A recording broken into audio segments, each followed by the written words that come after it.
પહેલું વરદાન માગ્યું છે કે હું આ બધું આપની આજ્ઞાનું પાલન કરું, પણ મને અભિમાન ન થાય કે આ મેં કર્યું. બીજું વરદાન કે હે પ્રભુ, આપની બુદ્ધિ પ્રમાણે કરું, પણ મારી બુદ્ધિ પ્રમાણે નહીં. ત્રીજું વરદાન માગતા કહે છે કે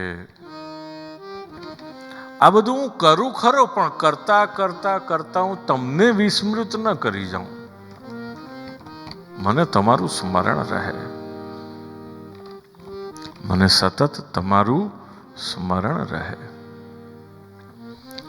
ચોથું વરદાન માગતા કહે છે કે આ કેવું સુંદર છે એવો મને મોહ ન થાય. આ કેવું સુંદર છે એવો મને મોહ ન થાય.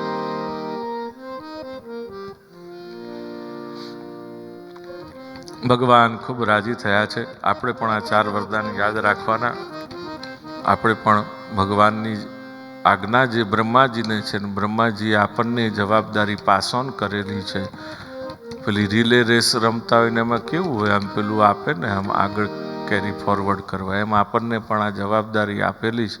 આપણે એના ભાગરૂપે છીએ, એટલે આપણે પણ આ 4 વસ્તુ યાદ રાખવાની કે આપણને આમાંથી એક પણ વસ્તુ ભગવાન બ્રહ્માજીને કાર્ય સોંપ્યું છે. બ્રહ્માજીએ દશવિધ સૃષ્ટિનો વિસ્તાર કર્યો છે. પોતાનામાંથી પહેલા 4 સનત કુમાર, પછી 10 ઋષિઓ, પછી કરદમ વગેરેની ઉત્પત્તિ કરી છે. અને મરીચી, અત્રિ, આંગિરસ, પુલત્સ, પુલહ, ક્રતુ, ભૃગુ, વશિષ્ઠ, દક્ષ, દસમા, નારદજી,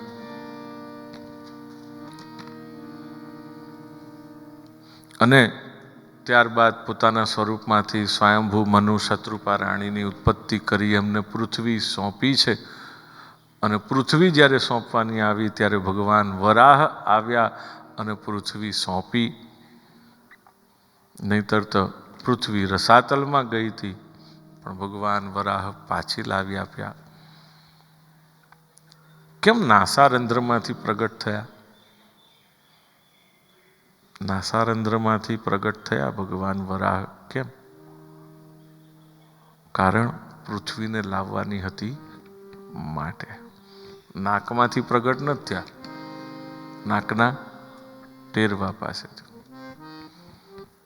આપણે પણ સૂંઘવાનું હોય, તમને કોઈ કહે ફૂલ સૂંઘો કે અત્તર સૂંઘો, તો નાકની અંદર નાખીએ તો સુગંધ આવે.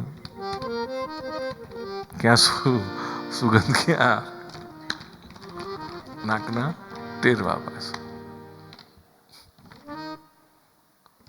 આમ ફૂલ અંદર નાખી દે સુગંધ આવે?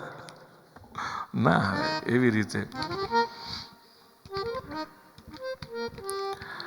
ખાલી અહીંયા જો રાખ્યું હોય ટેરવા પાસે તો તરત સુગંધ આવે, આપણને ખબર પડે.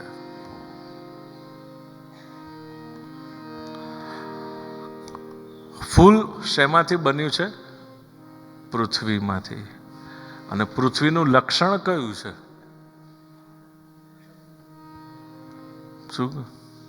સુગંધ, ગંધ.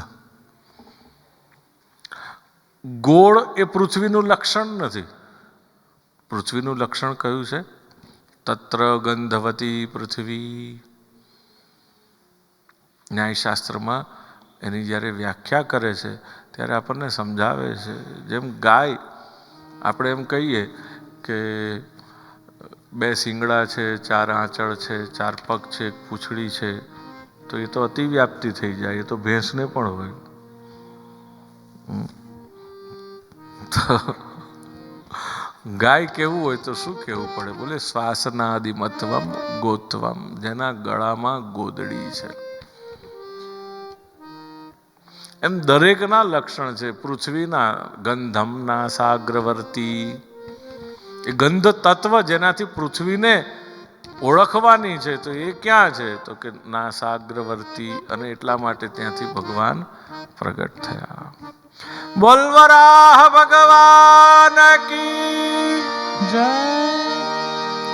ભગવાન વરાહ પૃથ્વીને પાછી લાવી આપે છે, બ્રહ્માજીને સોંપે છે. બ્રહ્માજીએ સ્વયંભૂ મનુ શતરૂપા રાણીને સોંપી છે અને એમને 5 સંતાન થયા. એમાં આકુતિ, દેવહૂતિ, પ્રસૂતિ, પ્રિયવ્રત અને ઉત્તાનપાદ 5 એના નામ. પ્રથમ 3 કન્યા, છેલ્લા 2 પુત્ર થયા.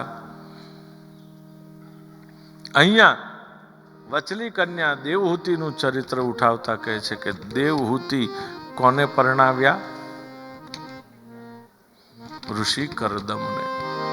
બ્રહ્માજીના સ્વરૂપમાંથી જ બ્રહ્માજીએ એક દિવ્ય આકૃતિ પ્રગટ કરી હતી. એનું નામ ઋષિ કરદમ હતું અને એ ઋષિ કરદમ ભગવાનને તપ કરી પ્રસન્ન કરે છે અને એમણે જે વરદાન માગ્યું ને એ સાંભળી અને ભગવાનના નેત્રમાંથી 2 અશ્રુના બિંદુ સરી પડ્યા એટલે એ સરોવરનું નામ થયું બિંદુ સરોવર.